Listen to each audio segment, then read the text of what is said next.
हाँ तो स्टूडेंट्स, ये जो है क्लास 12th का जो है चैप्टर 2 का जो है नेक्स्ट टॉपिक है energy stored in a capacitor. कैसे जो है हम किसी भी कैपेसिटर में स्टोर एनर्जी को कैलकुलेट करते हैं, ठीक ना, उसका डेरिवेशन देखना है हमको। ठीक है, तो यहाँ पे मैंने एक कैपेसिटर बनाया हुआ है, ठीक ना, जिसका पोटेंशियल डिफरेंस दोनों प्लेट के बीच का जो है भी है। इस डेरिवेशन को करने के लिए हमें जो है दो फार्मूले जो है याद होने चाहिए। एक फार्मूला हमारा जो है Q इक्वल टू सी भी है। Q इक्वल टू क्या है आपका सी भी, ये फार्मूला, ठीक ना, पहले वाला फार्मूला ही है। इस चैप्टर का सबसे पहला फार्मूला यही था।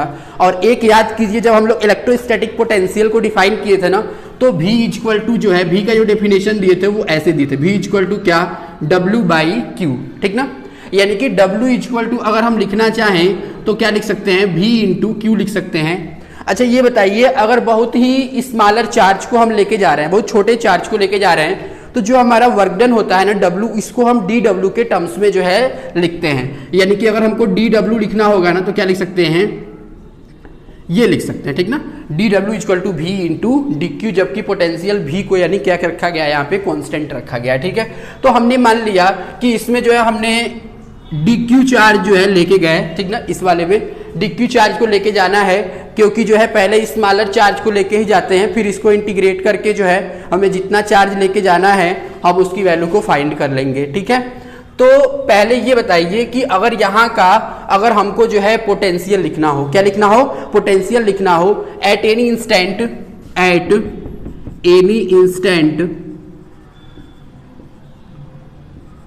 अगर हमको भी लिखना है ना, तो क्या लिखेंगे बताइए, हम लिखेंगे क्या बताइए, V equal to Q by सी।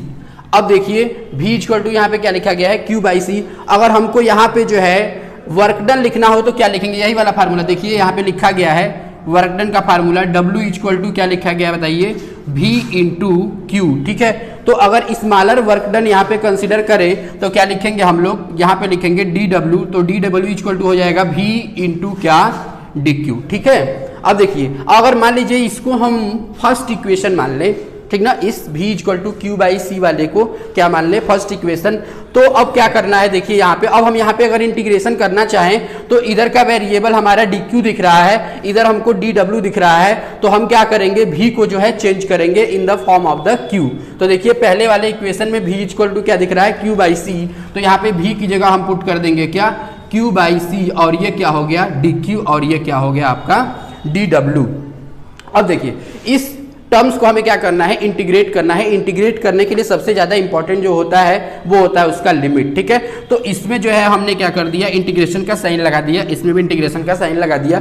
इसको इंटीग्रेट करेंगे हम लोग 0 से लेकर U तक, क्योंकि एनर्जी को अभी तक हम जो है किससे रिप्रेजेंट करते आए हैं, तो एनर्जी को हम रिप्रेजेंट करते आए हैं कैपिटल U से। ठीक है, तो ये हमने 0 से कहाँ तक कर दिया, कैपिटल U तक। इसको हमें जो है इंटीग्रेट करना है, तो हमने मान लिया कि पहले जो हम स्टार्ट किए होंगे ना, जब टाइम 0 हुआ होगा तो उस समय चार्ज क्या होगा, 0।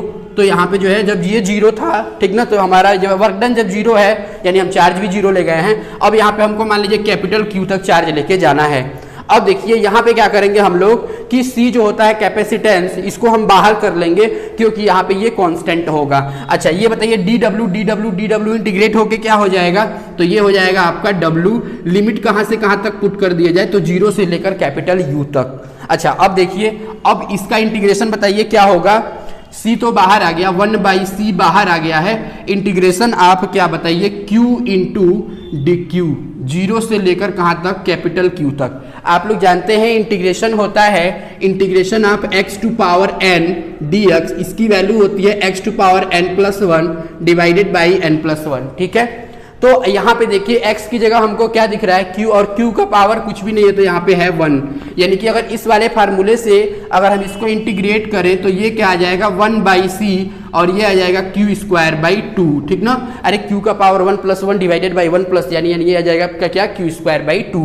लिमिट जो है वो 0 से लेकर कैपिटल Q तक, इसमें लिमिट पुट कर दीजिए, क्या हो जाएगा, एक स्टेप और बढ़ा के लिख देते हैं हम, ये हो जाएगा आपका क्या, W की जगह कैपिटल U रखिए तो U माइनस क्या हो जाएगा, ये 0। इसमें जो है 1 बाई सी क्या हो जाएगा, क्यू स्क्वायर बाई 2, और एक बार क्या रखेंगे 0, तो वो तो 0 हो गया, तो ये आपका आ जाएगा U इक्वल टू क्या, Q square by 2C।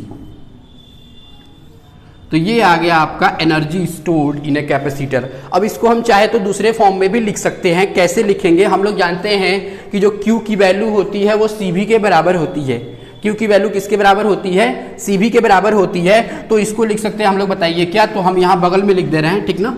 U is equal to Q की जगह हमने CV पुट कर दिया, तो CV का होल स्क्वायर और डिवाइडेड बाई क्या नीचे है 2C, तो ये आ जाएगा आपका 1/2 CV का स्क्वायर, ठीक है। तो ये भी फार्मूला होता है एनर्जी स्टोर का, ठीक ना, और ये भी फार्मूला होता है एनर्जी स्टोर का। हम चाहे तो एक फार्मूला और लिख सकते हैं। देखिए क्या करेंगे, यहाँ पे जो आपको जो है 1/2C, V की जगह आप लिखना चाहें तो लिख सकते हैं क्या? Q/C। V की जगह क्या लिखना चाहते हैं तो लिख सकते हैं Q/C, सॉरी Q/C नहीं लिखेंगे इसको। U इक्वल टू जो है आपका क्या आ चुका है? Half CV square. तो यहाँ पे U इज इक्वल टू 1/2। अब देखिए C की जगह क्या लिख सकते हो? तो C की जगह लिख सकते हो Q/V। क्या लिख सकते हो? Q/V। यहाँ से C की जगह क्या लिख सकते हैं? Q/V और मल्टीप्लाई V स्क्वायर। तो एक V से एक V की कहानी खत्म हो जाएगी। तो ये आ जाएगा 1/2 Q इंटू V। तो हमको यहाँ पे जो है U के 3 फार्मूले दिख रहे हैं। एक दिख रहा है U equal to Q²/2C, U equal to half CV square और U equal to half Q into V। अब देखिए यहाँ पे जो ये कैपेसिटेंस है ना, यहाँ पे inversely proportional to the energy यानी U दिख रहा है, यहाँ पे directly proportional to the C यानी U दिख रहा है।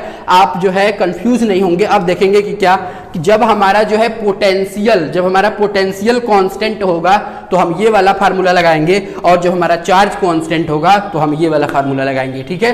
तो इस बात को जो है ध्यान रखना है। तो ये हमारा जो है energy stored in a capacitor का फार्मूला। इसको दूसरे मेथड से भी हम प्रूव कर सकते हैं, ग्राफिकल मेथड होता है। तो आप वीडियो को पॉज करके इसके स्क्रीनशॉट लेके नोट्स बनाते रहेंगे। तो दूसरा मेथड हमारा जो है ग्राफिकल मेथड है। ग्राफ से कैसे इसको जो है आप लोग प्रूव कर सकते हो। तो आप लोग जानते हो ना, आप लोग पढ़े थे मैथ में y इक्वल टू mx। क्या पढ़े थे? y इक्वल टू mx क्या होता है? Straight line passing through the origin. यानी कि अगर इस ग्राफ को हम ड्रा करें, Q इक्वल टू CV लिखा हुआ है, ये वाला इक्वेशन, ठीक ना। तो ये वाला इक्वेशन लिखा गया है, तो हम y एक्सिस पे Q को मान लिए और x एक्सिस पे V को मान लिए। तो C हमारा जो है m का काम करेगा, यानी कि यहाँ पे कांस्टेंट होगा। तो ये देखिए, अगर हमको जो है इसका जो है सॉल्यूशन चाहिए हमको, तो हम क्या करते हैं कि इसका एरिया निकालते हैं। क्या निकालते हैं? वर्क डन अगर हमको निकालना हो तो यहाँ पे एरिया निकालते हैं। और बताइए किसका एरिया निकालेंगे? तो एरिया अंडर द कर्व, जो कर्व के नीचे यानी ग्राफ के नीचे जो एरिया है ना, उसको निकालते हैं। तो हमने मान लिया किसी इंस्टेंट पे हमारा चार्ज क्या है? Q है, और किसी इंस्टेंट पे हमारा जो है पोटेंशियल क्या है? V है। तो इसका एरिया निकालना बहुत आसान है। क्या करते हैं हम लोग, बताइए। तो ये एक ट्रिएंगल बन रहा है, और हम जानते हैं एरिया ऑफ ट्रिएंगल होता है, एरिया ऑफ ट्रिएंगल यहाँ पे वर्क डन देगा, तो वर्क डन हो जाएगा U इक्वल टू 1/2। बताइए क्या हो जाएगा? तो 1/2 बेस की जगह क्या ले लेंगे?